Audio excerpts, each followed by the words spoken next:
The coffee in front of me had gone cold long before I realized I hadn't taken a sip. I sat at a cracked Formica table in a lonely gas station cafe off a rural highway, the kind of place where the air smelled faintly of diesel and bacon grease. My phone screen glowed in my hands. A viral post was tearing through Facebook. A woman's heartbreaking account of how her family had left her at a rest stop during a road trip, abandoning her for hours until a stranger stepped in to help.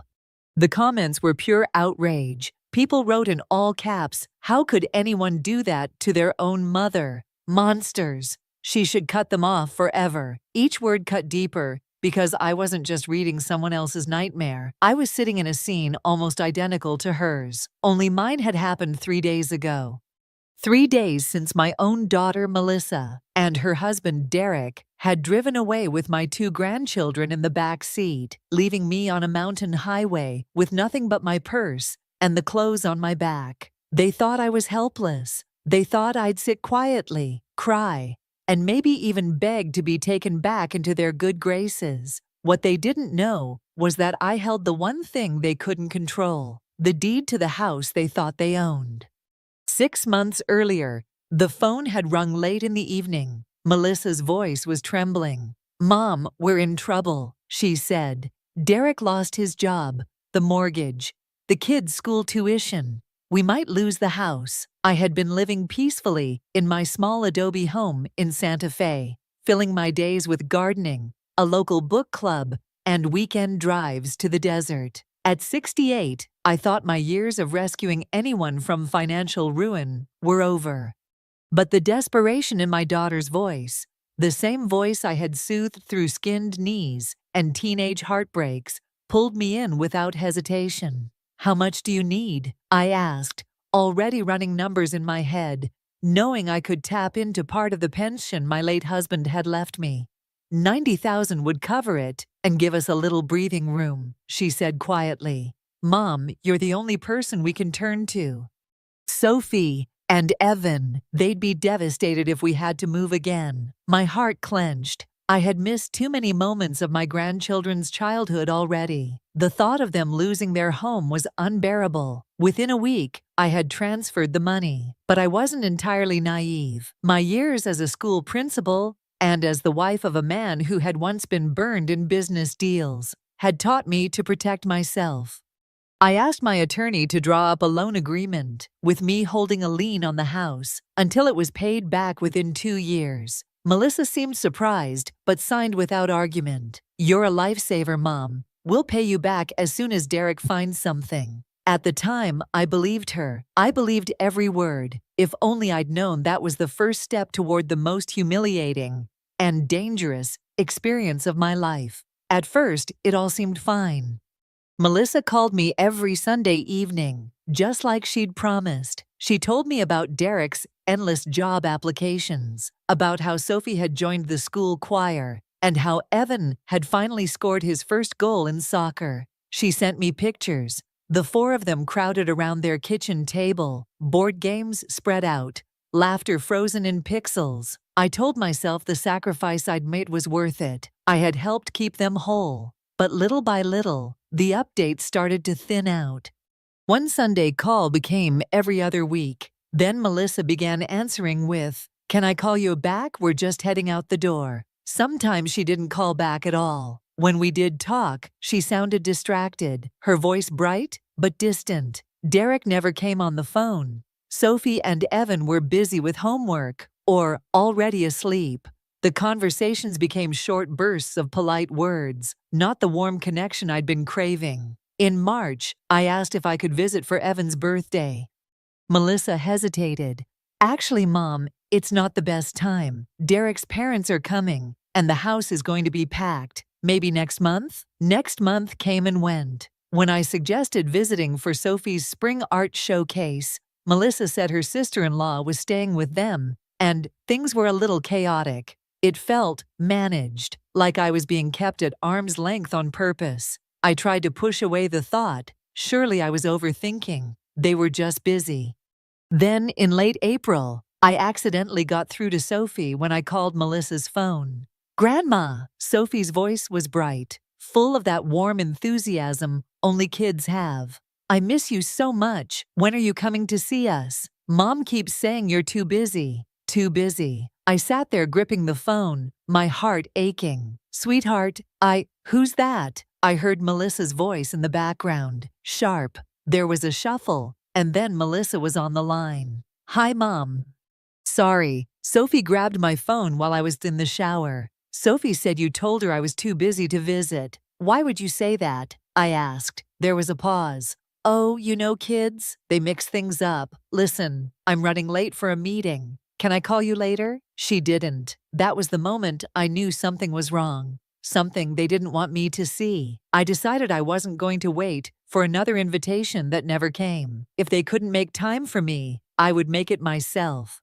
The following weekend, I booked a ticket to Durango, rented a car, and drove straight to their quiet suburban neighborhood. I had no idea that what I was about to see would make me question everything they'd told me. 2 weeks passed after my unannounced trip to Durango, and I still couldn't shake the image of their perfect home. The freshly painted exterior, the manicured lawn, the glint of chrome from a brand new Lexus in the driveway. They hadn't looked like a family clawing their way out of financial ruin. They'd looked like people who were comfortable, thriving even. I was still trying to decide whether to confront Melissa when she called me out of the blue. Her voice was sweet, warm, the way it used to be when she wanted to tell me good news. Mom, she began, Derek and I were talking, and we think it might be time for you to move in with us. For a moment, my chest tightened in hope. Was this her way of letting me back in? A chance to spend more time with Sophie and Evan?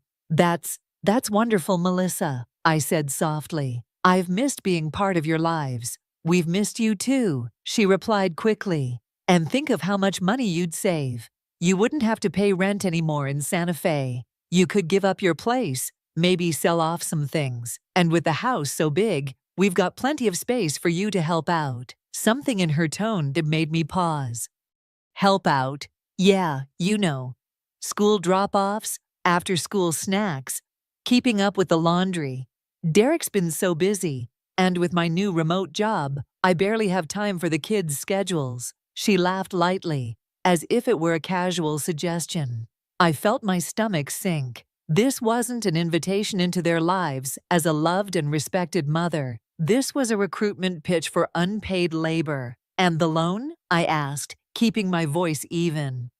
Well, if you're living here and not paying rent anywhere else, you wouldn't need us to make payments so quickly, right? I mean, we could work something out. I let the silence stretch until it grew uncomfortable. Melissa, I said finally, we have a legal agreement. I expect it to be honored. The warmth in her voice cooled. Mom, it's just money. We're offering you a real opportunity to be close to your grandchildren. And you're hung up on paperwork? I'm hung up on promises, I replied.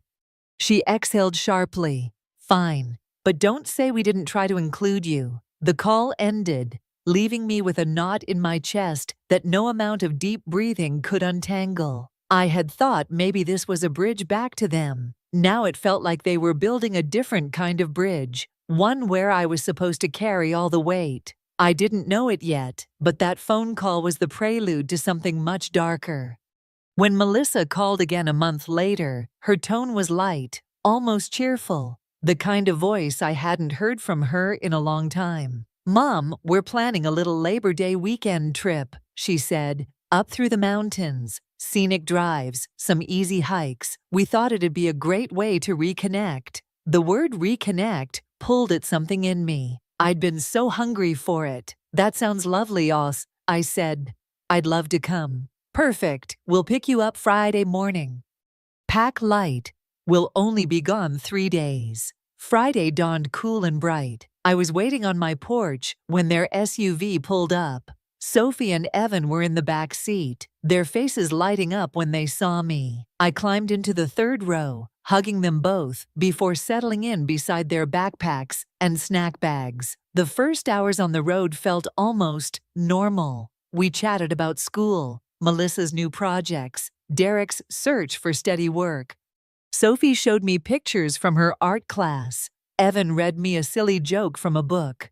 We stopped for lunch at a cozy little mountain cafe. After the kids wandered off to the small playground out back, Melissa leaned forward, resting her elbows on the table. "Mom, we've been thinking," she began, her voice quieter now, "about the loan. $90,000 is a lot. We just can't pay that back right now without putting ourselves in a hole again." Derek nodded. "You've got your pension, your savings. We're just starting out. Is it really worth the strain on our relationship to hold us to some rigid timeline?" I stared at them both, feeling my appetite vanish. "We made an agreement. You promised me." "Forget the agreement for a minute," Melissa interrupted. "We're talking about family." The rest of the meal passed in stiff silence. An hour later, Derek announced we'd make one last stop before reaching the hotel, a scenic rest area off Highway 550. It was quiet when we pulled in. A few picnic tables, vending machines, a closed visitor center, mountains stretched in every direction. I got out, phone in hand, to take pictures. The sound of car doors slamming made me turn. Melissa was already in the passenger seat, Derek behind the wheel. Sophie and Evan were in the back, their faces puzzled. "Mom," Derek called through the open window, "we think it's best if we all take some space. You can find your way back from here." "What?" My voice cracked. "You can't be serious." Melissa's eyes were cold. "Maybe this will help you see what's really important." Then the SUV rolled forward, tires crunching on gravel, and I was left standing in the thin mountain air, watching the taillights disappear. When Melissa called again a month later, her tone was light, almost sweet, the way she used to sound before everything between us had grown strained. "Mom, we're planning a little Labor Day weekend trip," she said, "up through the mountains. Scenic drives, maybe some easy hikes. We thought it'd be a great way to reconnect." That last word hit me harder than I expected. I had been waiting months to hear it. "I'd love that," I said, my voice warm despite the unease still curling in my stomach. "Great, we'll pick you up Friday morning. Pack light. We'll only be gone 3 days." Friday morning arrived crisp and bright. Their SUV rolled up to my curb, Sophie and Evan waving from the back seat. The moment I climbed in, Sophie leaned over the console to hug me, Evan grinning shyly behind her. For a while, it felt almost normal. We talked about school projects, Melissa's new work schedule, and Derek's latest job leads. The children showed me videos on their tablets, pointing out silly moments from their summer. Around midday, we stopped for lunch at a rustic cafe tucked into the side of the mountain. Over sandwiches, Melissa began steering the conversation. "Mom, about that loan. $90,000 is a lot of money. We just can't pay it back right now without going under again."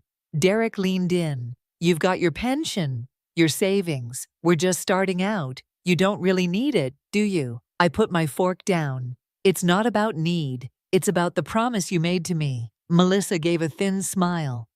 "Sometimes you have to put family ahead of paperwork." The rest of the meal was tight, the air thick with things none of us wanted to say aloud. An hour later, Derek announced we'd make a quick stop at a scenic overlook before heading to the hotel. The SUV pulled into a nearly empty rest area. Just a few picnic tables, vending machines, and a shuttered visitor center. Pine trees lined the edge, their shadows stretching across the asphalt. I stepped out with my phone to capture the sweeping mountain view. That's when I heard the car doors slam. Not the kids' laughter, not footsteps on gravel, just the dull thud of doors closing. When I turned, Melissa was already in the passenger seat. Derek gripped the wheel. Sophie and Evan sat in the back, wide-eyed. "Mom," Derek called through the open window, "we think it's better if we all take some space." My pulse thudded. "What are you talking about?" "Get out of the car." Melissa's gaze was flat. "You made your choice when you chose money over family. Maybe this will help you rethink your priorities." The engine roared to life. Tires ground against gravel. I took a step toward them, but the SUV was already moving. I stood rooted to the spot, the cold wind whipping around me, as their taillights curved away into the trees, and my world shifted into something I no longer recognized. For a long moment after the SUV disappeared, I couldn't move. The only sound was the wind hissing through the pines and the faint buzz of an old vending machine by the shuttered visitor center. I gripped my purse like it was an anchor. Inside, I still had my wallet, my phone, and a single granola bar, my suitcase, my medications, my return bus ticket. All of it was in their trunk, now somewhere miles down the highway. I stumbled toward the tiny gas station next to the rest area. The air inside smelled of coffee and motor oil. A young man behind the counter looked up from stocking shelves. "Ma'am, you okay? You look like you need to sit down." My daughter just left me here," I said. My voice sounded distant, even to me. His brows drew together. "They left you? Here? Alone?" I nodded, and the anger in his eyes caught me off guard. "That's messed up. Hold on." His name was Caleb. He brought me a coffee, let me use the store phone, and even offered to check bus routes. With one shaky call, I reached my sister Janet in Taos. When I told her what happened, her voice went cold. "I'm getting in the car right now. Text me your location. Don't move." While I waited, I used the gas station's Wi-Fi to log into my bank account. That's when the second wave of betrayal hit. 2 charges. One for $480 at a high-end clothing store in Durango. Another for $300 at a steakhouse. Both made in the last 2 hours. They had taken my credit card information and used it while I was stranded here. By the time Janet's truck pulled into the lot, the coffee in front of me had gone cold, and my decision had gone hot. Janet hugged me hard. "You're coming home with me tonight. But after that, you're going to call your lawyer. And you are not letting this slide." That night in her warm kitchen, I called my attorney. She reminded me about the lien. If you believe the collateral is at risk, you can demand immediate repayment. If they don't pay in 30 days, you can force the sale of the house. My hands trembled as I hung up. Melissa had pushed me past the point of pretending this was just a family spat. The next morning, I called a private investigator named Mark Rivas. His voice was steady, no nonsense. "Ms. Carver, I'll find out what they're hiding," he said, "but I need you to be ready. Sometimes the truth is worse than you imagine." I thought I'd already seen the worst. I was wrong. Mark moved fast. Within 4 days, he was sitting across from me at Janet's dining table, his laptop open, a grim look on his face. "Linda," he began. "Derek was never unemployed. He's been running an unlicensed cryptocurrency investment group out of their house for over a year.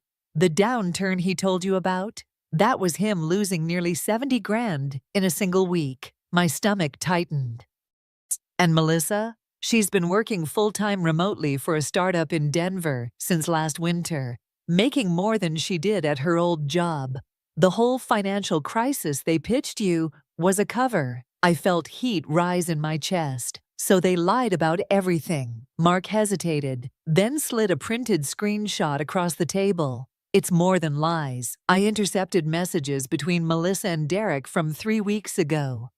They were planning to contact child services, claim you abandoned Sophie and Evan on the highway, and use that as leverage to pressure you into forgiving the loan." I stared at the page. In the thread Melissa had typed, "If CPS thinks she's unstable, we can keep her away from the kids until she backs down." Derek had replied, "And we'll tell the kids it's her fault, so she caves faster." The words blurred as my eyes filled with hot tears. 2 days later my phone rang. The caller identified herself as from New Mexico Child Services. She was checking in about a report filed against me for leaving minors unattended during a family trip. Within hours, Sophie and Evan were on my doorstep. With a social worker, they were allowed to visit, but only under supervision. Sophie hugged me tight. "Grandma, why did you leave us that day?" I pulled back to look at her. "Sweetheart, I didn't leave you. Your parents drove away without me." Her brows knitted in confusion. "That's not what they told us." The social worker kept a close eye on us, jotting notes. I felt the walls closing in. This wasn't just manipulation anymore. This was war. That night Mark called with another development. I think I found the person feeding them these tactics. Gregory Holt calls himself a family financial counselor. He's been linked to at least 3 other cases where elderly relatives were manipulated into signing over assets. How? I asked. He coaches them on emotional leverage, guilt, isolation, even false legal claims to get what they want. And he's meeting with Derek next week. Mark's voice dropped. The FP wants you to help set up a sting. I sat in the silence, my heart beat loud in my ears. They had already abandoned me once. They had already tried to turn my own grandchildren against me. Maybe it was time I stopped playing defense. The FBI agents met me in a small conference room at their field office in Albuquerque. The blinds were drawn, the air humming with the sound of the ceiling fan. Special Agent Morales leaned forward, his eyes steady. Ms. Carver, you still have the lien on their house. That gives us a legal reason for you to request an in-person meeting about repayment. We'll wire you with audio and video. Gregory Holt will think he's just there to mediate, but we'll have surveillance in place. It was surreal, sitting there as a 68-year-old retired school principal, being briefed like I was part of an undercover op. But every time I pictured Sophie's confused eyes, I felt my resolve steel. 2 days later, I walked into Melissa's living room with my heart pounding. Derek was sprawled on the couch, Melissa perched beside him, and Gregory Holt, a tall, silver-haired man in an expensive suit, sat across from them, his leather briefcase at his feet. Linda, Gregory said smoothly, I'm here to help you and your family find a peaceful resolution. Sometimes money gets in the way of love, and we just need to clear that obstacle. I smiled politely.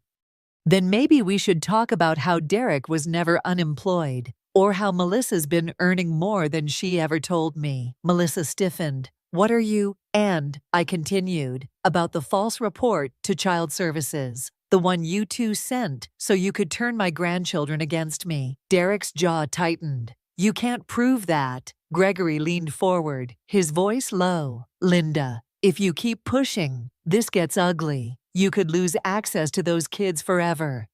If you sign over the lien today, I can make all this go away. I tilted my head, letting his words hang in the air. You mean, like you've done for those other families in Colorado Springs, Phoenix, and Tulsa? Gregory froze. Derek glanced at him sharply. Melissa's eyes darted between us. That's when the front door burst open. FBI, nobody move. Agents swarmed the room. Morales stepped forward, flashing his badge. Gregory Holt, you're under arrest for fraud, conspiracy, and elder exploitation.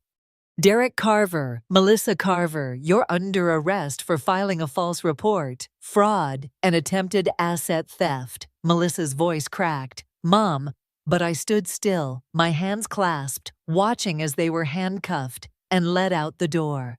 The living room felt strangely quiet once the agents left. The only sound was the faint whir of the hidden mic under my collar, still recording the final seconds of their downfall. For the first time in months, I could breathe without feeling like someone was pressing their thumb against my chest. The weeks after the sting felt like stepping out of a long, choking tunnel into sunlight. Gregory Holt's arrest made headlines across 3 states. The FBI linked him to a network of family financial counselors who had drained millions from elderly relatives using lies, forged documents, and emotional manipulation. Melissa and Derek's case moved quickly. Faced with audio and video recordings of their own voices, their own words, they pled guilty to fraud and filing a false report. The plea deal came with jail time, restitution, and most importantly, a permanent bar on them holding guardianship over Sophie and Evan. The judge granted me full custody. When I told Sophie and Evan they'd be living with me in Santa Fe, Sophie's eyes brimmed with tears. So, we can see you every day now. Yes, I said, hugging them both. Every single day. We went back to my adobe home, the one with the garden full of roses my late husband had planted. The first night, the kids and I cooked spaghetti together. Evan insisted on setting the table fancy, with mismatched candles from the pantry. Sophie drew a little sign for the fridge that said home. One afternoon, a thick envelope arrived from my attorney. Inside was the check for the $90,000, full repayment, ordered by the court, taken from the sale of Melissa and Derek's dream house. I stared at it for a long moment, then tucked it into my desk drawer. The money was nothing compared to the real victory. In the quiet of the evenings, after homework and bedtime stories, I sometimes thought back to that day on the mountain highway. I could still see the curve of the road as their taillights vanished. Back then, it had felt like the end of everything. Now, I understood it had been the beginning. They had tried to take my dignity, my stability, and even my relationship with my grandchildren. But in the end, they lost their freedom, their home, and the trust of the very children they claimed to protect. The biggest twist wasn't the FBI sting or the arrests. It was realizing that I didn't just survive their betrayal. I reclaimed the life they tried to cut me out of. I learned that love without respect is just another form of control, that boundaries aren't walls to keep people out. They're gates you open only for those who deserve to enter. And perhaps most of all, I learned this. Sometimes the family you fight to protect ends up being the family you build anew, stronger, safer, and finally, truly yours.